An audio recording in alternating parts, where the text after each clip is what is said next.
morning, everyone. Beautiful day. Our call to worship words this morning are titled Open Up the Doors by the Reverend Linda Susan Ulrich.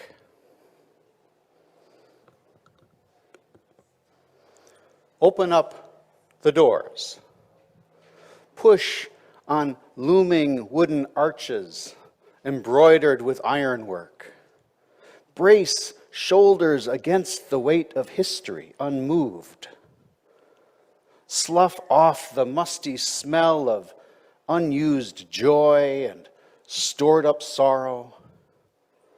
Knock rust off the hinges if you have to, and let your breath precede you inside. Open the doors more. Make room for a shaft of light to cross the threshold. Give the dust motes something to dance about. Peek through a single slice of possibility to name even the half-hidden truths you see.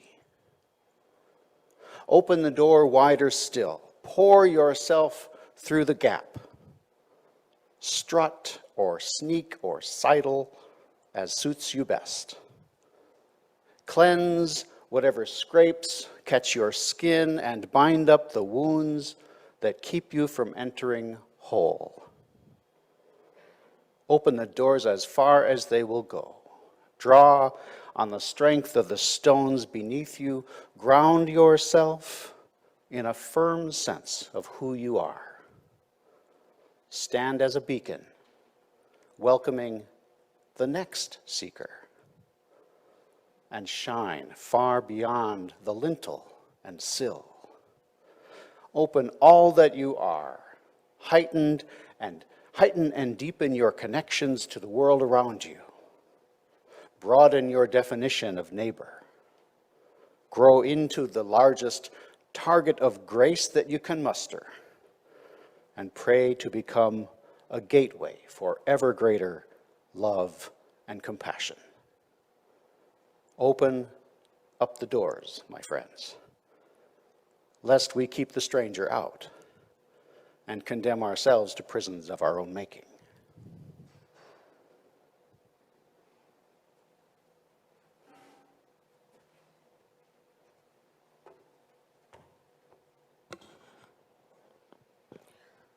I am just filled with joy to see this room so full. Welcome. Command. Good morning. Welcome to the Unitarian Universalist Fellowship of Midlands multi-platform worship service. My name is Beth Sperry. I serve on the pastoral care team and I co-lead the Three Jewels Sangha, and I'm the worship associate today. Our service today is entitled The Promise of Welcome, inspired by the Emma Lazarus poem about the Statue of Liberty. For those joining online, please type into the chat box who you are and who you've brought with you today. We will be recording this service, but personal sharing will be edited out. For those here in person, please silence your phones. Unitarian Universalism is a welcoming and inclusive religion. It encourages us to keep open hearts and minds because our own experience, conscience, and reason are the final authorities in religion. It affirms the inherent worth and dignity of every person and that we are all connected to each other and to the earth. A special welcome today to any visitors. We appreciate you spending some of your Sunday with us. If you have any questions, please let us know in person, in the chat box, by phone, or through the Facebook page. If you have not already, we invite you to sign our guest book as you leave today so that we may provide you with more information about our fellowship. If you are considering becoming a member of the fellowship, please contact our minister, Reverend Eric Severson, our office administrator, Wendy Altmeyer, or let us know of your interest in person in the chat box or on the visitor sign-in sheet. If you have a chalice or a candle at home and would like to join in our chalice lighting remotely, Now would be a good time to get that ready. We will include joys and sorrows this morning, which we have asked you to submit in advance. If you're on Zoom and did not have a chance, please enter your joy or sorrow in the chat box at this time. And I've got a couple announcements. So only 8 people have bent the Rev's ear so far. And, you know, he really is feeling kind of lonely. So please stay for today's listening session during coffee hour or join the Zoom session this evening at 5 o'clock. We really want to hear what your hopes and dreams are for the future and what your needs are. I have a correction for today's Adopt a Road cleanup, which we'll be gathering at 1 o'clock. For those taking part, the gathering location is Ray's Bike Shop, across from the Eastman Road entrance to City Forest. Hopefully the rain will hold off. Did you hear? The circus is coming to town. On Sunday, May 14th. So it's time to reserve your spot under the big top for our biggest fundraiser event. What? Saturday, May 14th. Did I say Sunday? Saturday, May 14th. And it's time to reserve your spot. It'll be our first big in-person celebration in over 2 years. There'll be amazing food, much laughter, many hijinks, childcare with fun for the kids, and of course, lots and lots of items to bid on. So, see your candle flame, our friends page, or our UUFOM news page to find the bit.ly/serendipity sign up link and sign up to attend the live auction. Enter your potluck contribution, volunteer to be a circus helper. I know you've all wanted to run away and join the circus at some point. So it'll be dinner set up or clean up, something like that, and register for childcare. Now the deadline for registering for childcare is next Sunday, May 1st. And after the service, Sarah Niswaran will be out with her laptop if you want to sign up with her today. And then we'll see you all under the big top. And see your Candle Flame newsletter, the UUFOM News Facebook page, group, or uufom.org for all the latest news, upcoming events, and sign-up links. So the greeters didn't do a good job today, so I would like to offer people the opportunity to write something down if we have time. Do we have time? She says that's a great one. I know, it was me. If anyone has a joy or sorrow they would like to share in the house, please write it down now. Thank you. If you would, please join in reading our chalice lighting words today, Welcoming the Stranger by Tracy Bleakney. These should be in your order of service or on your screen. A child journeys far from home, fearful and brave, in need of safe harbor. Guided by this chalice, may we seek to understand the causes of flight. Like the comfort of a candle flickering in the window of darkness, let us welcome this child into our home with warmth, nourishment, and love. Would we not want the same for our own child, lost and alone in a strange land? Thank you. I invite you to rise in body or spirit and join in singing with your masks on, please. Number 362, Rise Up, O Flame, with music by Christoph Pretorius, led by Roy Wedge, Melanie Willison, and I. We will sing through together once and then break into a round twice. And the tempo will be kind of quick.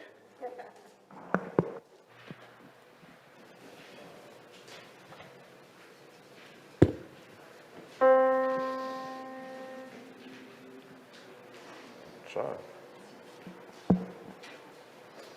Ready? One, two, no? Oh. Almost ready. 1, 2, 3, 1, 2, 3. Rise up, O flame, by thy light glowing, show to us beauty, vision, and joy. Rise this, okay, now we'll do it.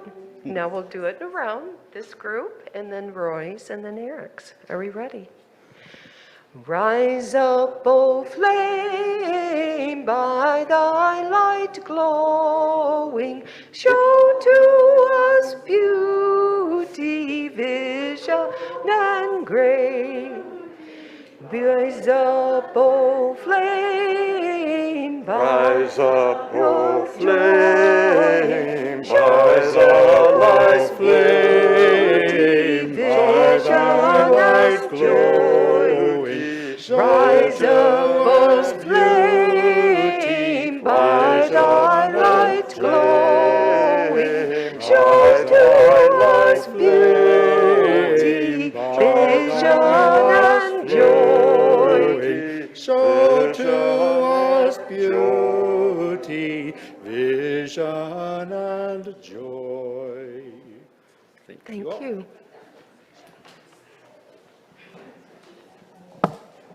And please join us now as we sing our children to their classes, to the tune of the doxology. We hold you in our hearts with love, a love as free as skies above, a love as deep as seas below. We love you more than words can show. Thank you.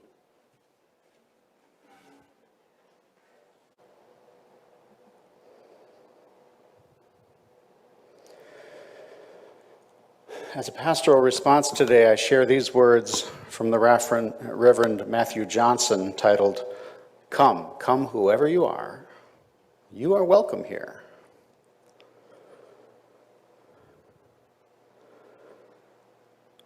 I want to say to all those who would close the door, who would be guided by fear instead of hope, who would clutch in scarcity rather than live in generosity, who would say, "No, you can't come here." I want to say, how dare you?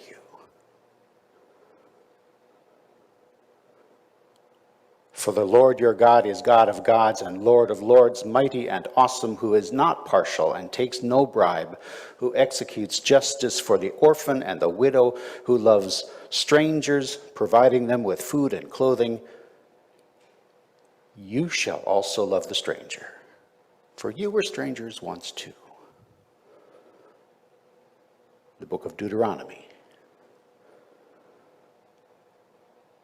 How dare you?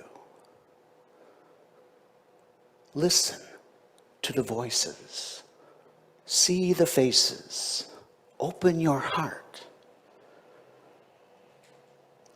Lest the tears of the holy drown us all, may we be summoned to a higher calling, one of faithfulness and hospitality and open-hearted love.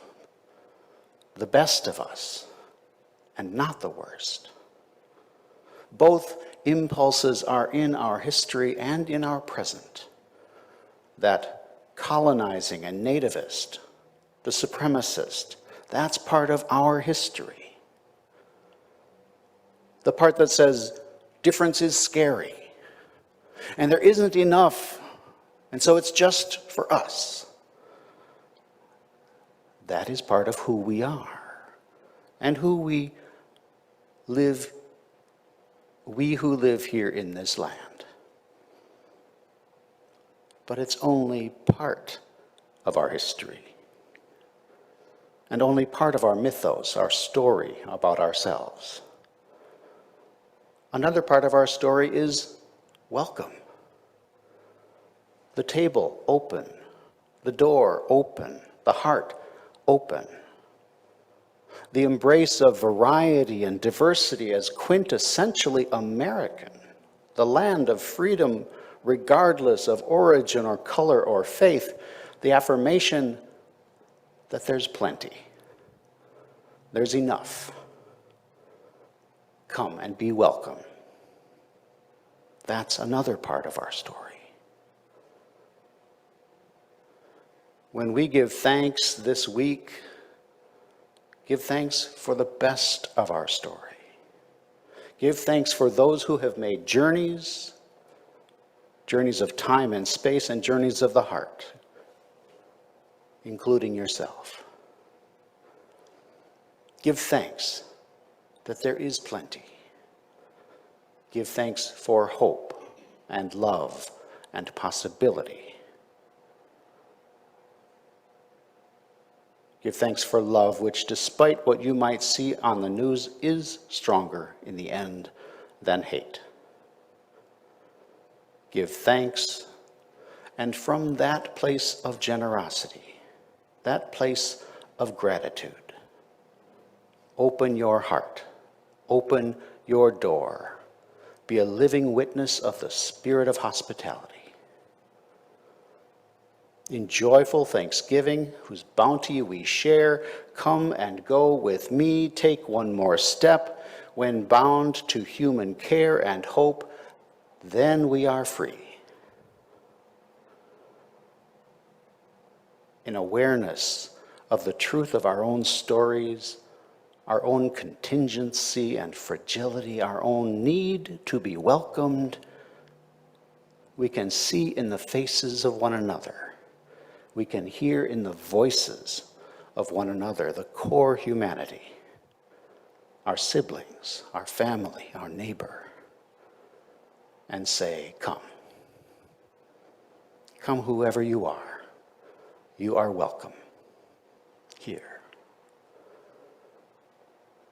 It is my prayer this morning that we heed the words etched on that statue, that we have a country where those words apply to everyone, not just some, where our hearts are open and our door stands ajar. The poet wrote,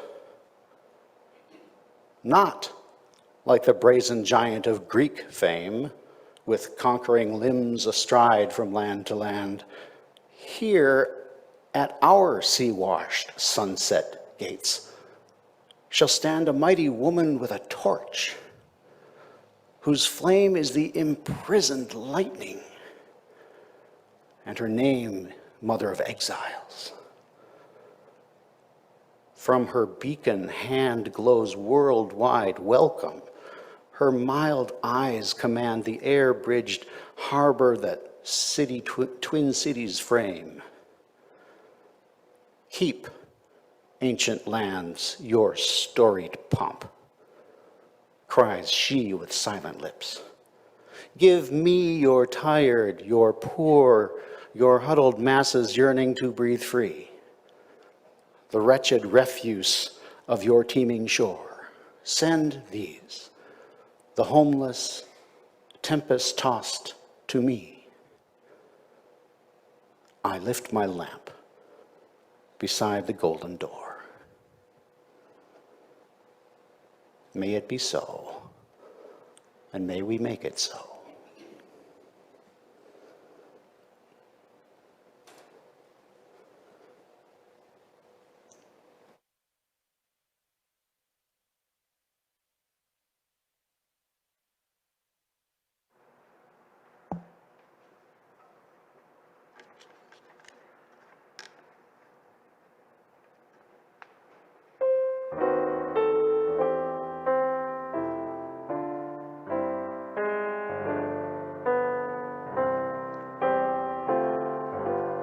Give me your tired, your poor, your huddled masses yearning to breathe free. Wretched refuse of your teeming shore,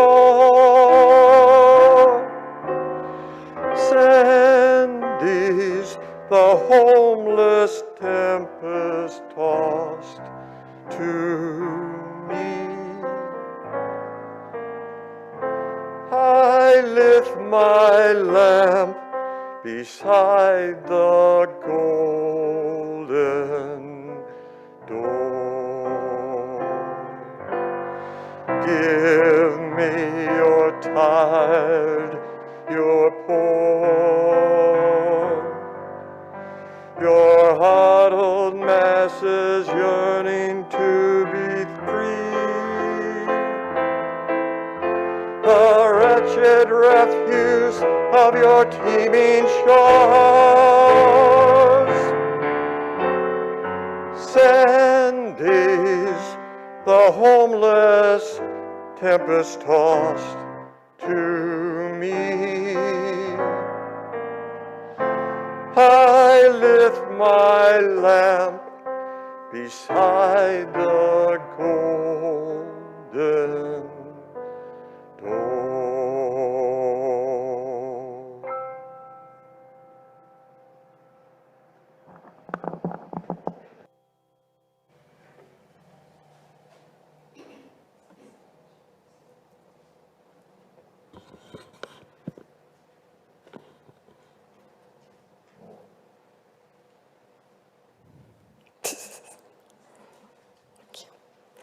Our reading today is from an essay entitled U.S. Immigration Policy, a classic and unappreciated example of structural racism, by Charles Kamasaki, published by the Brookings Institute on March 26, 2021.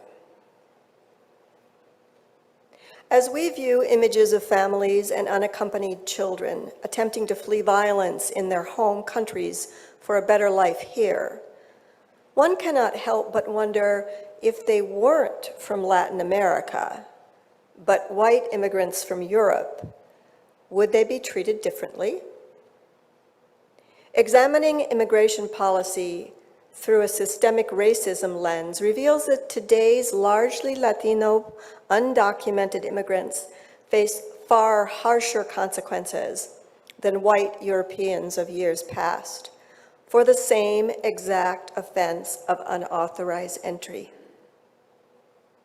A system that treats immigrants differently solely on their race is essentially the textbook definition of structural racism. Illegal immigration was remarkably common in past decades. Around the turn of the century, many Europeans came to the US with a tag on, a label sewn onto their clothing to allow an employer or labor contractor who'd paid for the immigrant's passage to find the newcomer at Ellis Island. While illegal, this practice was so widespread that one labor union official testified in 1912 that more than 10 in 8 of the million immigrants who'd entered that year had a job waiting for them from an employer that paid for the newcomer's passage. Others came as illegal stowaways aboard ships or unlawfully crossed the border from Canada. Still others used any means necessary to escape persecution. In sharp contrast to today's undocumented population, illegal European immigrants faced few repercussions. There was virtually no immigration enforcement infrastructure. If caught, a few faced deportation. All of those who entered unlawfully before the 1940s were protected from deportation by statutes of limitations. And in the 1930s and 40s, tens of thousands of unauthorized immigrants were given amnesty. The few not covered by a statute of limitations or amnesty had another protection.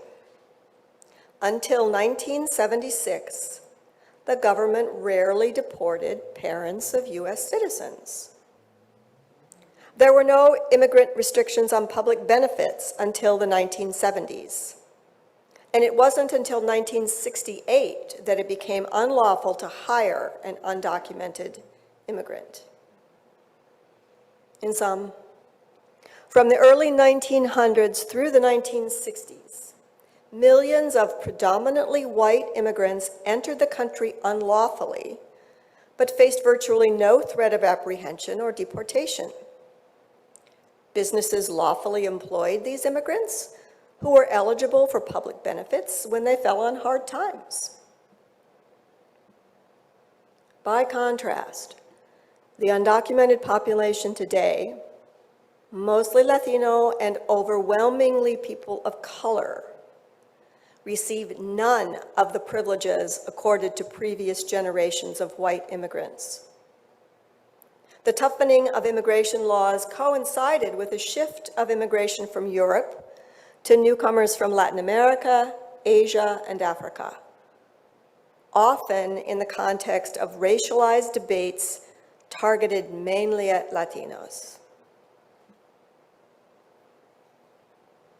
Researchers have documented how through the 1960s, racialized views of Mexicans shaped law and bureaucratic practice.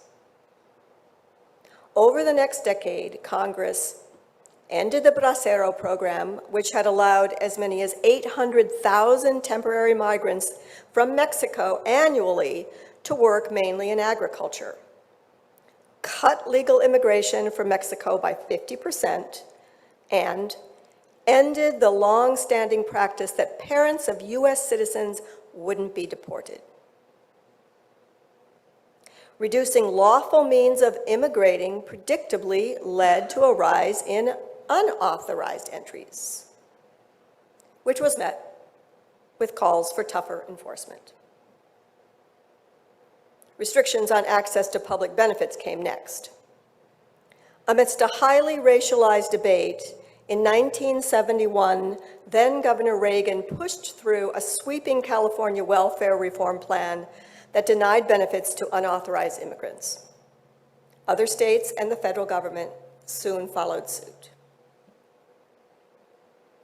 In 1996, Congress went even further to restrict legal immigrants from most federal benefits, although some have since been restored. That year, Congress enacted the provisions that prevent most Latinos crossing the southern border from receiving green cards. The same bill empowers state and local police, such as the infamous Joe Arpaio, who was convicted of racial profiling of Latinos on the mere suspicion that they might be undocumented, to enforce immigration laws. Thus, today's undocumented immigrants of color face far harsher consequences for their offenses than their white predecessors. Over the past half-century, the immigrant enforcement system has grown from just a few hundred border guards to what the Migration Policy Institute calls formidable machinery, larger than all other federal enforcement agencies combined, further augmented by state and local police agencies. Once apprehended, there is no statute of limitations for unlawful status. The law bars mainly Latino border crossers from adjusting to legal status, but permits predominantly non-Hispanic visa overstayers to receive permanent residence. Despite the fact that over the past decade, visa overstayers outnumbered illegal border crossers by a 2-to-1 margin. Even though about 57% of immigrants are Hispanic, consistently well over 90% of those deported are Latino. Our immigration system embodies the assumption that today's immigrants of color are undeserving of the privileges afforded to previous generations of white European immigrants. By legalizing the status of undocumented immigrants, whose only offense is doing exactly what their white counterparts did generations ago, the Biden administration plan would help reverse this racial inequity. Biden's plan allows undocumented immigrants already living in the United States and who have committed no other serious offenses to apply for legal status. This would not only help the economy recover, but will simultaneously address structural racism within our immigration system.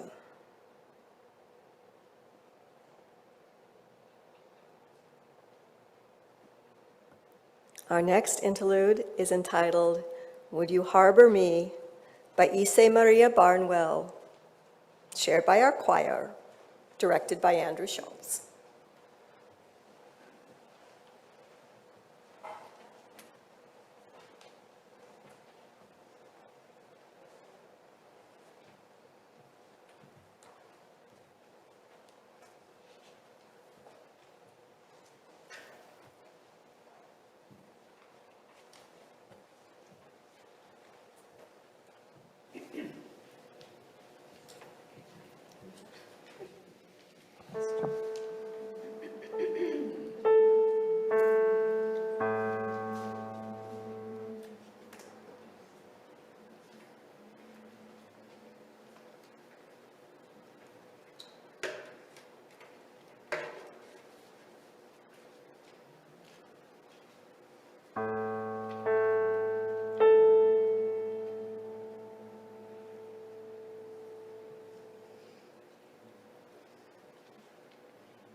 Fugitive or a slave,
Thank you so much to our choir.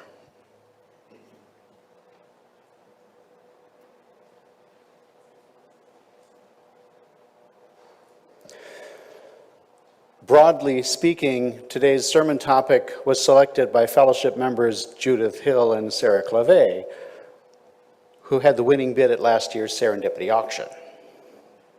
I want to thank them for the challenge and for the research Judith did to help prepare today's service. Thank you.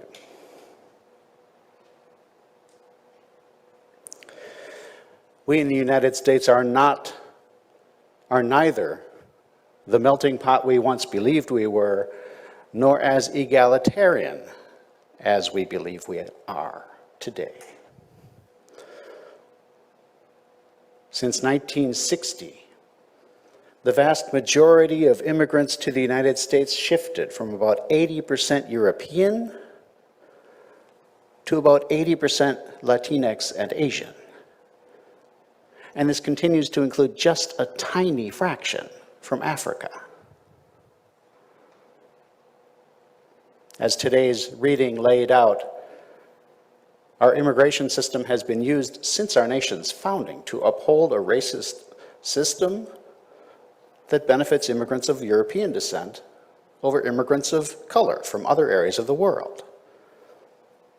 Charles Kamasaki pointed how inequities developed over decades between European and non-European immigrants. With this shift in immigrant populations, well, that's distracting.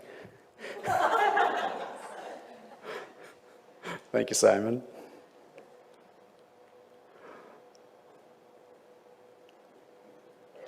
Thank you. With the shift in immigration populations, today's largely Latino undocumented immigrants face far harsher consequences than white Europeans of years past for the same exact offense of unauthorized entry, he wrote.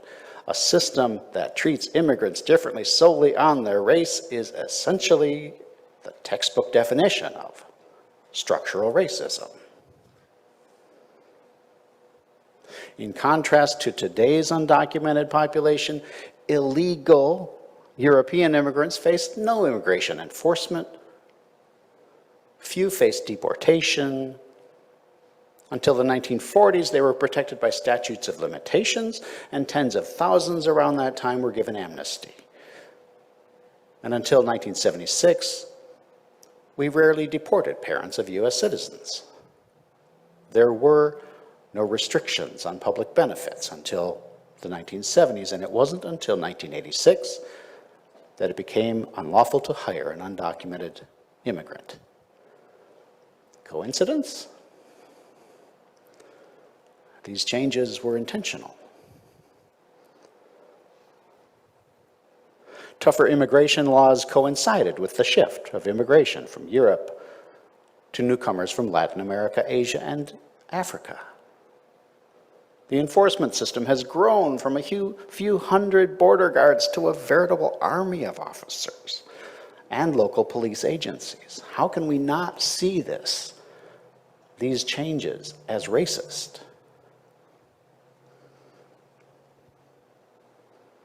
And not only has there been inequity toward persons of color in our immigration system for centuries, but more recently our settlement of refugees appears to favor those of Asian and Middle Eastern nations at the expense of those from African nations. Between 2010 and 2020, more than half of U.S. refugee admissions, came from Myanmar, Iraq, and Bhutan.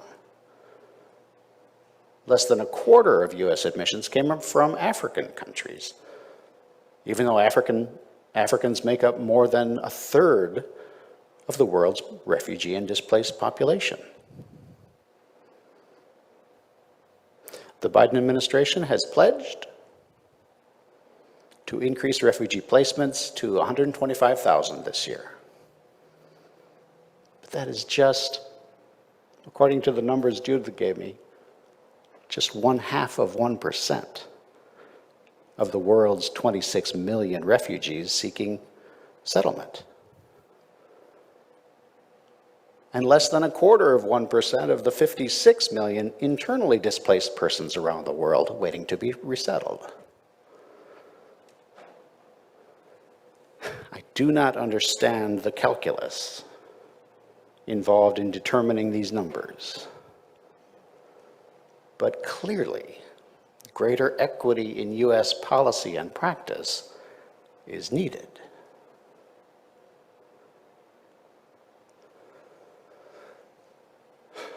What insights might Unitarian Universalism provide? Well, among our many sources of meaning, we draw on the Abrahamic traditions, Judaism, Islam, and Christianity, teachings of the Good Samaritan and the Golden Rule, loving our neighbors as ourselves. Our second Unitarian Universalist principle calls for justice, equity, and compassion in human relations. And our sixth calls for a goal of world community with peace, liberty, and justice for all. These are our values, right? The aspirations we hope to live into: peace, liberty, justice, equity, compassion. What do we do when we witness the antithesis of these values taking place in this world? Anybody have an answer?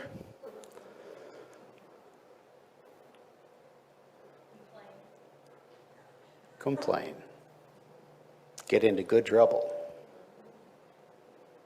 We learn, we speak, we act, we organize, we risk, we lean into and live into these values more fully.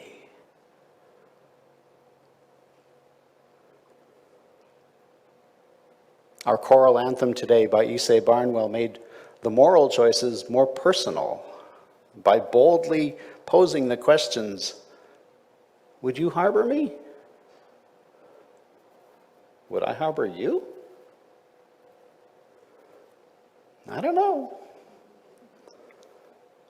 She quickly broadens it to include a host of people in different roles, identities, and situations, different religions, nationalities, sexual orientations, legal or political status, even medical condition, and even specific prophetic examples like abolitionists Tubman, Garrett, and Truth.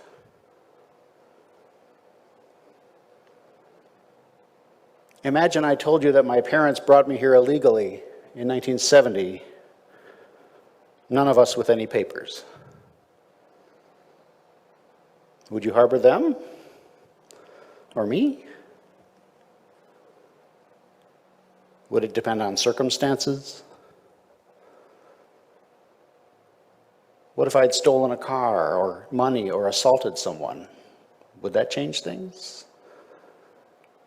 What if I had saved someone's life? Would that change things? What if my skin were darker? Would that change things? Would you harbor me? Would you be more likely to support refugees? Many of them, too, are undocumented. They leave home with nothing. Would it be different if Latinx immigrants were fleeing persecution or war? In truth, many of them are. Would it make a difference to you whether my parents had overstayed a visa or had sought asylum? Would that make a difference? Why?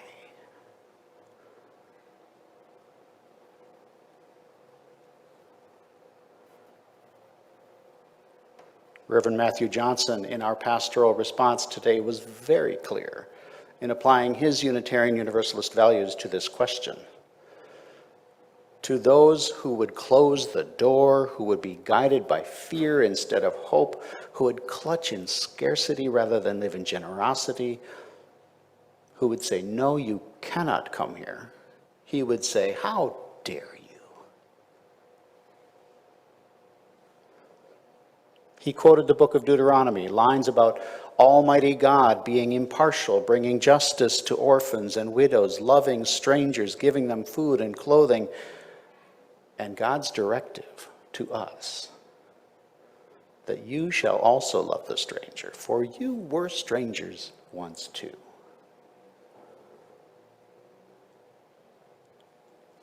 Who among us has not been in the role of stranger before? The outsider seeking comfort, solace, a way into the circle of community. To some degree, that's how every visitor coming through those doors feels. Will you harbor me? Will you accept me? Will you affirm me? All of me.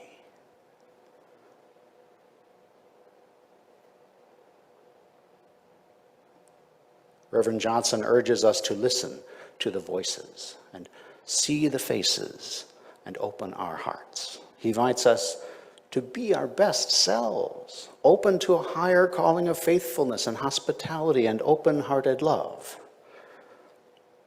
Yes, part of the mindset, our mindset as human beings throughout history has always considered that difference is scary.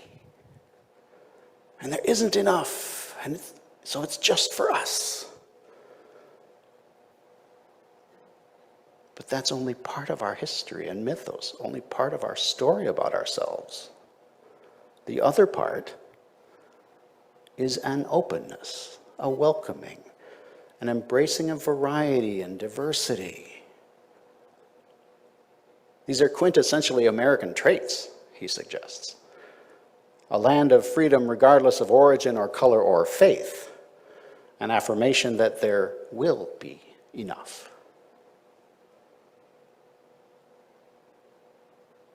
Unfortunately, history hasn't always borne this out as true for all.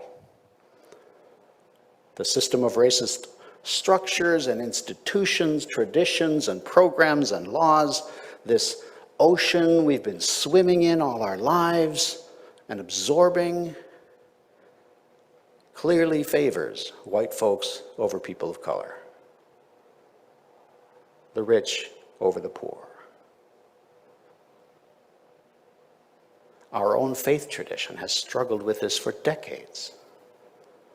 Fully living up to our guiding principles has eluded us.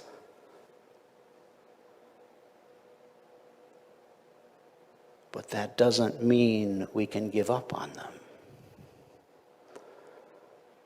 It means we simply need to pay closer attention to them and continue trying, continue practicing. We were taught right from wrong, yeah? We're guided by conscience, yeah?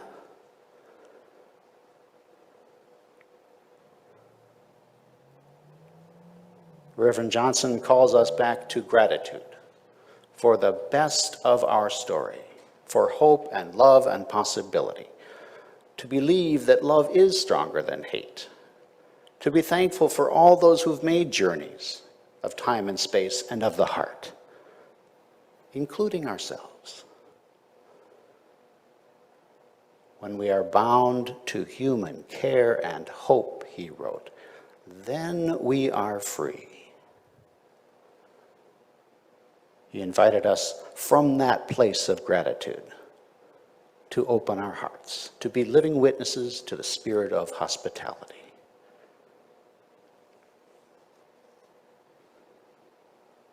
I want to acknowledge what very hard work this is, particularly if we have lived through trauma.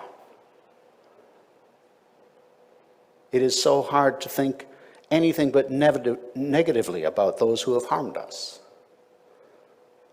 It can be hard to open ourselves to anything at all. I'm not saying to love your abuser. I would never presume that that ever would be remotely possible. I'm asking that we welcome the stranger. As our chalice lighting suggested, the outsider, the person who has lived largely outside our experience, because we've been in that position. To keep our hearts open, to be curious about, to welcome them as we ourselves in our own fragility need to be welcomed.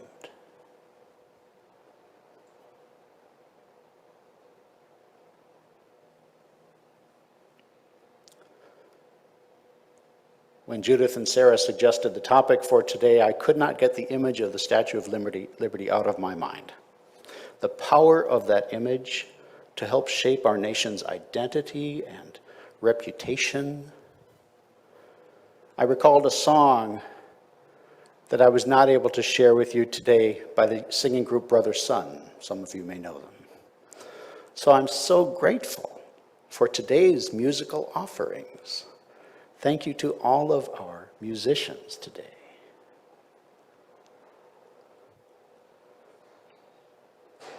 The Statue of Liberty was conceived in 1870 by Edouard de Laboulaye, president of the French Anti-Slavery Society, in part to commemorate the abolition of slavery in the United States and the Union's victory in the Civil War.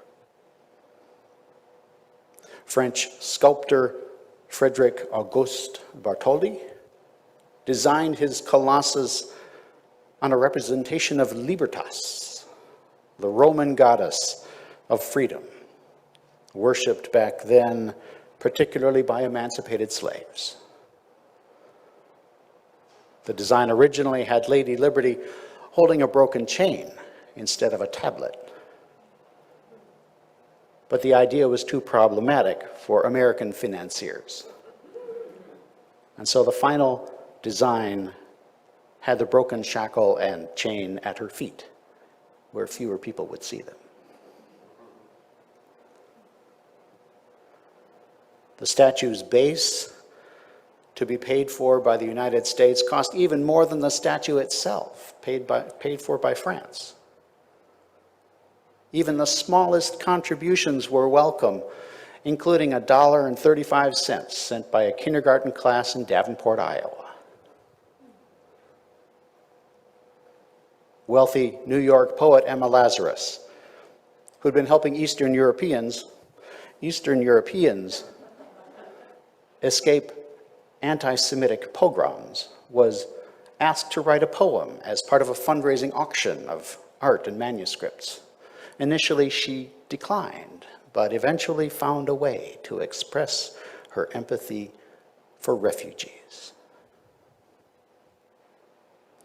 Reception of the statue among African Americans was mixed, with many supporting it, while others viewed it as a symbol of hypocrisy, symbolizing America's failure to support their civil rights and protect their civil rights. In the early 1900s, too, many African Americans were harmed when the symbol of the statue was adopted by white supremacists and nativists who used it to represent their exclusionary views. Not too surprising.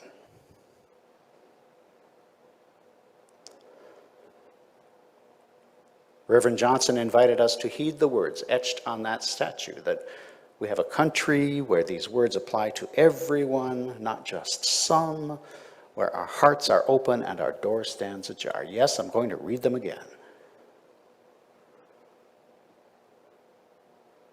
Not like the brazen giant of Greek fame, with conquering limbs astride from land to land. Here at our sea-washed sunset gates shall stand a mighty woman with a torch, whose flame is the imprisoned lightning, and her name, Mother of Exiles. From her beacon hand glows worldwide welcome. Her mild eyes command the air-bridged harbor that twin cities frame.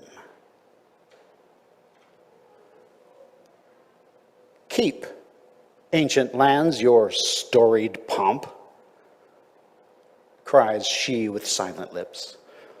Give me your tired, your poor, your huddled masses yearning to breathe free, the wretched refuse of your teeming shore. Send these, the homeless, tempest-tossed to me. Thank you, Roy, for those words. I lift my lamp beside the golden door. It remains such a powerful symbol. And those such powerful words, inspiring words. If only we as a nation, we as Unitarian Universalists, we as a congregation, we as individuals might grow nearer the aspiration and the promise.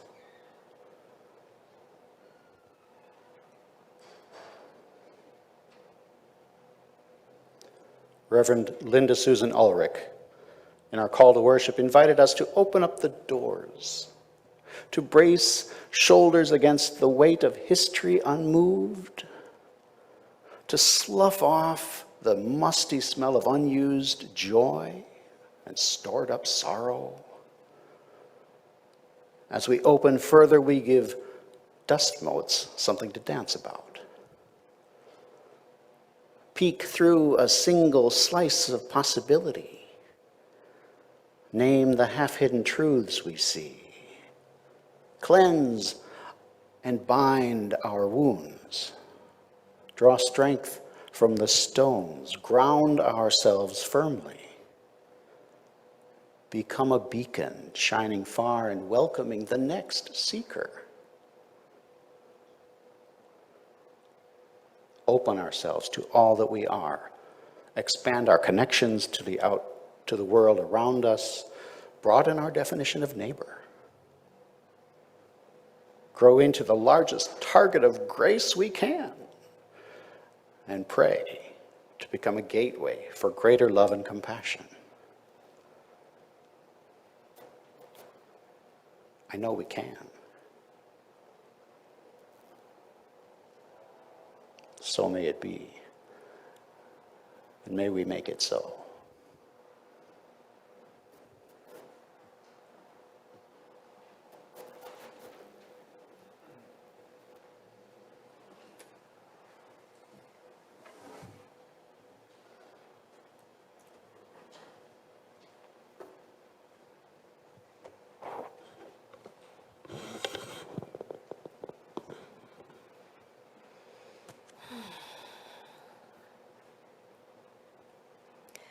So, in accordance with our values and the stirrings of our hearts, we now invite you to support the mission of this fellowship financially.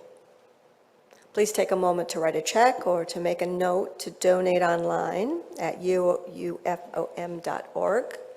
for your pledge. If you wish to pay toward your pledge with cash, envelopes are available to put your name on, and you can drop them in the box out there. The offering plate will be available as you exit.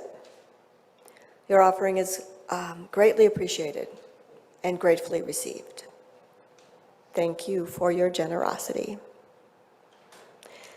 And now Melanie will play for us the opening of Valse Frontenac, a traditional Quebec waltz arranged by George Winston.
Thank you, Melanie. I invite you to rise in body or in spirit to join Melanie, Roy, and I in singing our closing hymn, again with masks, please. Number 407. We're going to sit at the welcome table arranged by Mary Allen Walden.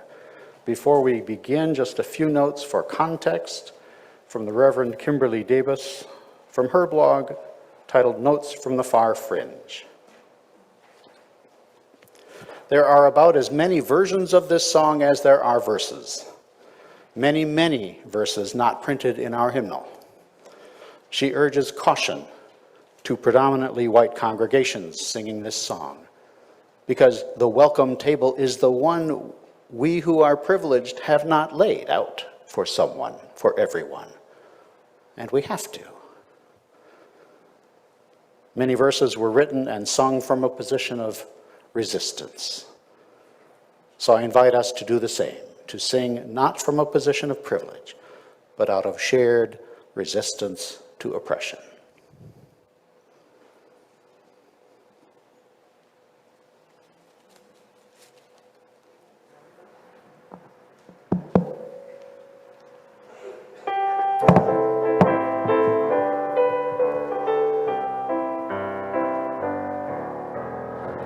We're gonna sit at the welcome table. We're gonna sit at the welcome table one of these days. Hallelujah. We're gonna sit at the welcome table. Gonna sit at the welcome table one of these days. All kinds of people around that table. All kinds of people around that table one of these days. Hallelujah. All kinds of people around that table. Gonna sit at the welcome table one of these days. No fancy style at the welcome table. No fancy style at the welcome table one of these days. Hallelujah. No fancy style at the welcome table. Gonna sit at the welcome table one of these days. Thank you all. Please be seated.